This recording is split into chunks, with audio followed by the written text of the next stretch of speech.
êtes en direct de la RTA-OPH. Bienvenue auditeurs et téléspectateurs de la RTA-OPH dans cet entretien avec le président adjoint de la Côte BCI que je souhaite les bienvenus.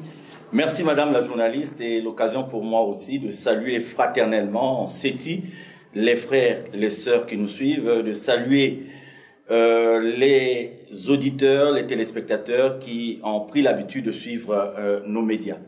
Alors, une fois de plus, bonsoir. Bonsoir, Madame la journaliste. Alors, Président, vous étiez hors du Congo, encore une mission de l'association de Zolam-OPH? Non, je me suis absenté, il est vrai, pour une dizaine de jours, mais c'était pour des raisons familiales qui ont eu à me conduire à Dakar au Sénégal et nous sommes rentrés depuis hier. Alors, derrière vous, encore une décision de la justice. De quoi s'agit-il exactement? Vous faites bien de me poser cette question, Madame la journaliste, parce que depuis Dakar, j'ai eu beaucoup de messages et il y a même un frère qui m'a appelé pour me dire, Président, nous avons gagné et vous, Charles Loukeba, qu'est-ce que vous devenez? Et moi, je lui ai dit, vous avez gagné quoi? Il me dit, le procès. Et je dis, quel procès de Brazzaville? Je dis, mais quel procès de Brazzaville? Parce qu'on en a 4 là-bas.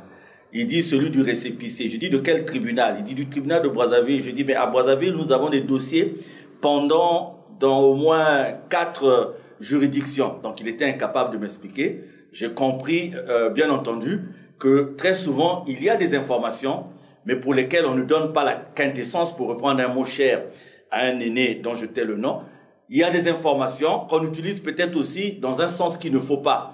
Et donc, qu'est-ce qui se passe par rapport à cette information, à ce dont vous faites état? Il se passe qu'il y a quelques mois, vous savez, le récépissé des autres, qui est le 004, avait été annulé par l'administration du territoire, par le ministère de l'Intérieur. Donc, c'est suite à cette annulation que ceux qui répondent ou qui se réclament de ce récépissé ont intenté une action au niveau du tribunal administratif de Brazzaville contre l'État. Et je dis bien contre l'État.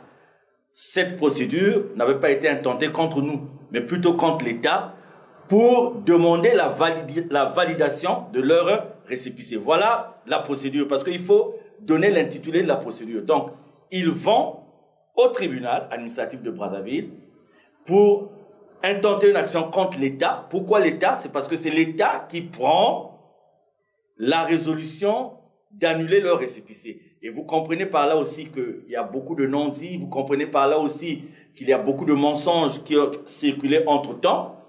Et parmi ces mensonges, vous avez entendu qu'il avait été dit que le récépissé 004 n'avait jamais été annulé. Et quand on a voulu reconnaître l'annulation, on a dit que ce récépissé n'avait en réalité pas été annulé par l'État, mais c'était par un individu. Bref, vous comprenez que si nos frères, nos amis là ont intenté une action contre l'État, c'est en reconnaissance du fait que, en réalité, l'État avait annulé ce récépissé. Et nous, pendant que nous avons eu vent de cette procédure, nous sommes rentrés dans la procédure en tant que partie civile. C'est-à-dire que la procédure, au départ, n'est pas intentée contre nous, mais nous profitons de l'occasion faisant le larron. Donc nous sommes rentrés dans cette procédure en tant que partie civile. Et c'est une procédure qui a pris du temps. L'État a même traîné dans ses conclusions. Et le mercredi de la semaine passée, le tribunal administratif a rendu un jugement qui reconnaît la validité de ce récépissé. Il faut bien retenir les mots, qui reconnaît la validité de ce récépissé. Donc il n'est pas fait mention dans la décision qui a été prise ou dans le jugement qui a été pris d'une quelconque interprétation du 884-83 qui n'est pas concerné au départ par cette procédure. Notre fonctionnement, notre organisation ne sont pas aussi concernés par cette procédure. Donc, c'est des gens qui vont et l'État leur dit votre récépissé est annulé, ils intentent une action en première instance, parce que ce que les gens doivent reconnaître aussi, c'est que ce n'est qu'une première partie de la procédure. Vous savez, dans les décisions, dans les jugements, il y a des jugements de ce qu'on appelle première instance, et il y a la possibilité pour la partie, l'autre partie de faire appel, et après l'appel, s'il n'y a pas toujours satisfaction, il y a la possibilité de faire un pourvoi en cassation. Donc, il y a les décisions de première instance, il y a des décisions qui peuvent aller au niveau des cours d'appel, et il y a des décisions qui peuvent aller au niveau des juridictions supérieures, et la juridiction supérieure chez nous, c'est la Cour suprême. Donc là, nous sommes qu'à la première partie de la procédure. Je tiens à vous rappeler, madame, que aujourd'hui, si nos amis-là fonctionnent, s'ils existent, c'est parce que nous sommes des êtres civilisés et nous avons fait usage du respect de cette procédure, bien que nous ayons des décisions qui sont d'exécution immédiate. Mais nous avons respecté les recours qu'ils ont eu à introduire pour les appels, et etc., etc. Donc voilà la vérité qu'il faut rétablir sur cette décision, parce que beaucoup en parlent, mais sans pour autant en connaître la quintessence. Et pour terminer sur cette question, j'aimerais vous dire aussi qu'à la date d'aujourd'hui, nous n'avons pas été notifiés de ce jugement. C'est-à-dire, quand un jugement est pris, il est matérialisé sous forme d'un document, et le document est notifié aux différentes personnes intéressées. Et c'est quand le document est notifié que vous avez donc la connaissance de ce qui s'y trouve et que vous pouvez prendre les voies de recours qui s'imposent. En ce qui nous concerne, en ce qui concerne ce jugement du tribunal administratif de Brazzaville, nous n'avons à ce jour pas été notifiés, mais nous avons tout le contenu de ce jugement à travers la lecture qui a été faite le mercredi passé quand l'affaire a été vidée. Et donc, je peux vous rassurer que dans cette lecture, il y a beaucoup de matière à réflexion, il y a beaucoup d'arguments à récupérer, et dans le processus d'appel, ce sont des arguments que nous prendrons en compte. Donc, il ne s'agit pas d'un camp qui a gagné je ne sais quoi contre un autre camp. C'est quelqu'un qui dit, voilà, on a enlevé mon nom. Moi, je porte plainte contre celui qui a enlevé mon nom. Est-ce que vous pouvez me le remettre? On dit, on remet votre nom. Mais c'est la première étape de la procédure parmi tant d'autres procédures que nous avons dans ce conflit de Luzolo. Alors, dans ce conflit, il y a en réalité combien de procédures, Pacha? Ah, voilà, c'est la question qu'il faut se poser. Parce qu'aujourd'hui, quand les gens disent on a gagné un procès, on a gagné le procès, on a gagné le procès, cela paraît comme si dans le conflit de Luzolo, il y avait un seul procès. Madame la journaliste, je vais vous dire que c'est du jamais vu. Du jamais vu. J'en ai discuté avec quelques hommes de droit à Dakar, j'en ai discuté avec les avocats qui gèrent nos situations au niveau de la France sur WhatsApp, et c'est du jamais vu. Dans notre affaire, madame la journaliste, nous avons 15 procédures judiciaires dans le même pays. Cela a commencé par la plainte qui a été portée contre nous au tribunal d'instance de Tiétié. Du tribunal d'instance de Tiétié, il y a eu recours, il y a eu la cour d'appel, il y a eu l'arrêt de la cour d'appel.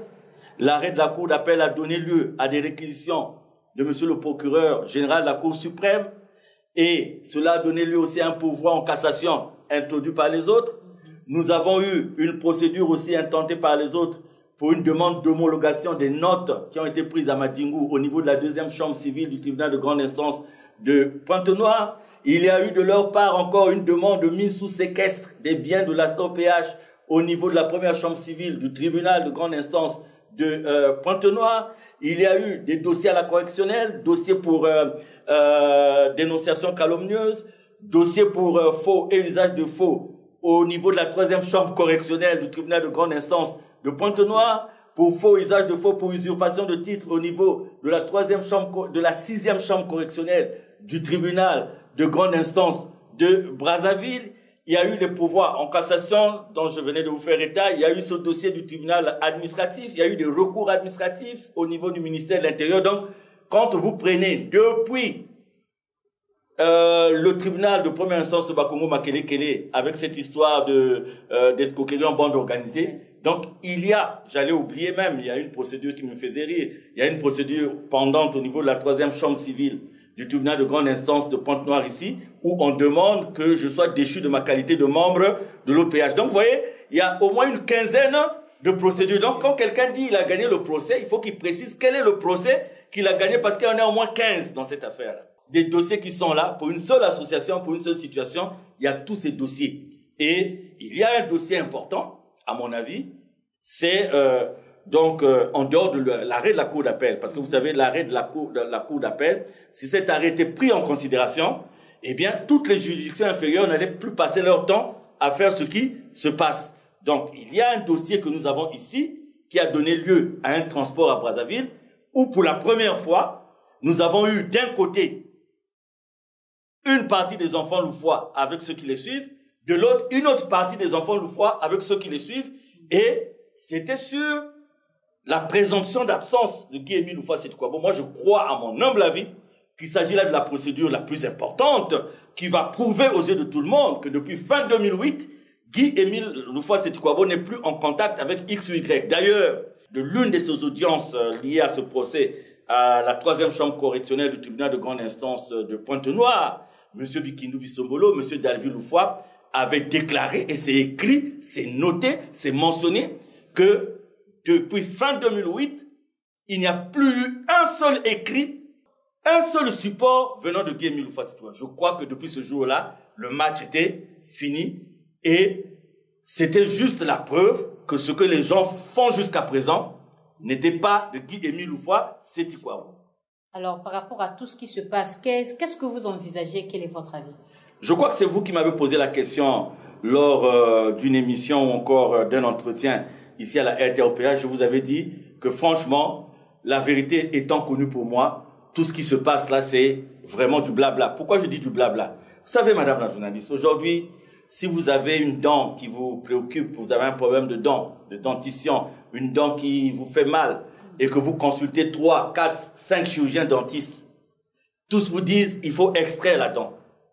Mais vous refusez d'extraire la dent. Et vous êtes là, un peu de paracétamol, ça vous calme, vous êtes content. Et après, un peu d'antalgique encore, ça vous calme, vous êtes content. Mais vous ne réglez pas le problème. Donc moi, je l'avais dit, la vérité est connue, c'était mon objectif. La vérité est connue et aucune décision prise à gauche et à droite ne pourra changer cette vérité. Il faut que les gens se rendent à l'évidence du faux. C'est ça qu'il faut faire aujourd'hui. Reconnaître le faux, reconnaître l'escroquerie en bande organisée et revenir au carrefour pour prendre les dispositions qui s'imposent. Sinon, tout ce qui se fait là, ça ne sert absolument à rien. Alors, pour clore, Papa Charles, un mot à l'endroit des associés. Voilà, donc je dis simplement aux associés que il faut faire très attention, mes frères et sœurs. Quand vous n'avez pas la maîtrise d'une information, il faut faire très attention. Vous savez, aujourd'hui, vous pouvez trouver une femme qui était en mariage quelque part, il y a eu divorce, le mari a eu à la chasser de la maison, mais comme ils ont un enfant, il peut arriver qu'un jour, le mari se rende là où la femme vit pour aller voir l'enfant. Et la femme, voyant le mari arriver pour rendre visite à l'enfant, après le départ de mari, va proclamer partout, l'ex-mari va proclamer partout, « Ah, il était chez moi, et il est venu, il a mangé, il a fait », mais sans pour autant dire ce que le monsieur est réellement venu faire à la maison. Donc c'est comme ce qui se passe, vous savez, quand les gens sont en mal de succès, en mal d'une petite victoire, donc tout ce qui apparaît comme une victoire, et tout de suite on met les fleurs, on met les feuilles, on met le bunks dessus, donc on essaie d'enjoliver. Et les gens, les faibles personnes qui n'ont pas la maîtrise de l'information, on leur dit on a gagné. On a gagné quoi? On ne sait pas. Et même la plupart des gens qui parlent, je vous ai dit que la décision, par exemple, de justice en ce qui concerne le tribunal administratif, nous l'avons pas sur papier. C'est-à-dire que la notification n'a pas encore été faite. Moi, je l'ai lu à partir de ce qui a été lu le jour où l'affaire a été vidée. Mais moi, je sais ce qu'il y a à l'intérieur et je suis très content de lire ce qu'il y a à l'intérieur parce qu'on reconnaît beaucoup de choses qui vont nous aider pour les procédures à venir. Donc, mes chers frères, mes chères sœurs, c'est pas une décision de justice qui viendra régler je ne sais pas quoi. Nous sommes en Guy-Émile Houphouët-Boigny parce que nous avons reconnu en lui la divinité qui est là. Nous sommes en Guy-Émile Houphouët-Boigny parce que nous avons signé le texte d'engagement et parce que nous avons conscience des effets de ces enseignements sur nous et parce que nous suivons aussi ces enseignements. Parce que nous avons aussi pris la résolution d'aller à travers le monde pour divulguer, propager, vulgariser les vérités divines de l'heure et parler de Guy-Émile. Moi, ce qui m'anime aujourd'hui, c'est que le monde entier puisse savoir que nous avons découvert Dieu, que nous connaissons Dieu, que nous savons ce que Dieu nous demande. C'est ça. Or, si vous avez des gens pendant 4 ans qui passent leur temps à aller dans les tribunaux à gauche, à droite, donc qui ont oublié complètement ce qu'il faut faire de Guy-Émile Houphouët-Boigny, ben, il faut pas être embarrassé par ça. Continuez votre route, gardez votre cap. Je vous dis, dans cet imbroglio juridique là, avec plus de 15 procédures, c'est un méli-mélo qui à la fin ressemble à un magma où où tout tourne en rond. Donc ça ne servira, je retenais la parabole de la dent que je venais de vous dire, il faut extraire cette dent là. Il faut que nous tous, nous arrivions à extraire cette dent, sinon ça ne servira absolument à rien. J'ai oublié même une procédure. Je rigolais parce que on m'a envoyé une décision, un jugement, une décision de justice, un jugement qui est sorti le 7 septembre. J'étais même pas associé à cette procédure, j'étais même pas au courant de la procédure. Cette fois-ci, c'est monsieur Lévin Ziengi qui avait introduit en 2019, en juillet 2019, une requête au niveau d'un des tribunaux à Brazzaville pour demander qu'on puisse légaliser le nom du représentant légal de l'association où il se présentait. Et il portait plainte contre Kindu Bisombolo et contre moi. Donc j'étais même pas au courant et j'ai été surpris de voir que le jugement a été annoncé. Donc voilà, c'est du blabla. Je dis pas, je ne suis pas contre l'institution judiciaire que je respecte beaucoup. Aujourd'hui, si vous et nous évoluons, il y a eu cet arrêt sublime de la cour d'appel, avec un développement harmonieux, détaillé, qui nous donne aujourd'hui, s'il faut parler de la justice, la force d'aller de l'avant. Et il s'agit là d'une juridiction supérieure. Tant est-il que le tout a été couronné aussi par les réquisitions de monsieur le procureur général de la Cour suprême qui dit que tant qu'il n'y a pas une instance supérieure qui a cassé cet arrêt de la Cour d'appel, cet arrêt de la Cour d'appel demeure valable. C'est comme vous avez une bonne décision qui vous couvre. Alors tout ce qu'on peut faire en dessous de vous, chaque fois que ça viendra, vous montrez votre décision qui est là. Et vous dites, voilà, c'est pas la peine d'aller se trémousser à gauche et à droite. Voilà ce qu'il faut faire, c'est de casser cette décision. Mais nous n'en sommes pas là parce que pour nous, la grande décision, c'est la décision de Dieu. Ce que nous attendons, c'est ce que Dieu nous demande. Et nous savons que Dieu lui-même est à la manœuvre. Et donc, frères et sœurs, je ne comprends pas comment certains d'entre vous peuvent aussi être manipulés par des rumeurs ou être manipulés par des... Moi, je dis, celui qui a l'onction de Guy-Émile Houphouët-Sitoé ne peut pas se perdre. Sauf celui qui fait semblant. Mais celui qui a l'onction ne peut pas se perdre. Donc, mettons-nous en rang serré pour la réussite de la fête de l'enlèvement. Vous savez que nous allons passer dans les sections qui le pourront dans le strict respect des mesures barrières, dans les sections d'arrondissement ou dans les sous-sections selon les dispositions qui seront prises dans le cadre du respect des mesures barrières. Donc, concentrons-nous pour ça. Et aussi, je vous rassure, mes bien-aimés, que dès que les rassemblements d'un nombre déterminé, conséquent, seront autorisés, nous irons à Kibossi. Ça, je vous le dis. Et d'ores et déjà, s'il y a un frère, s'il y a une sœur qui exprime la volonté d'aller à Kibossi pour aller méditer, eh bien, c'est la Terre Sainte. Elle est interdite à personne. Et même, je vous encourage à y aller parce que il s'agit là pour nous aussi d'attendre, je vous le dis, dès que cela sera possible, parce qu'il faut arrêter certaines choses, nous irons à Kibossi. Nous serons à Kibossi et personne ne nous empêchera d'être à Kibossi. Donc, que Dieu vous bénisse. Restons dans la prière, dans la méditation. Le reste est entre les mains de Dieu. Merci, Papa Charles Mikongi Lundu, président adjoint de la Côte BCI, chers auditeurs et téléspectateurs de la RTOPH. C'est la fin de cet entretien. Merci de nous recevoir chez vous.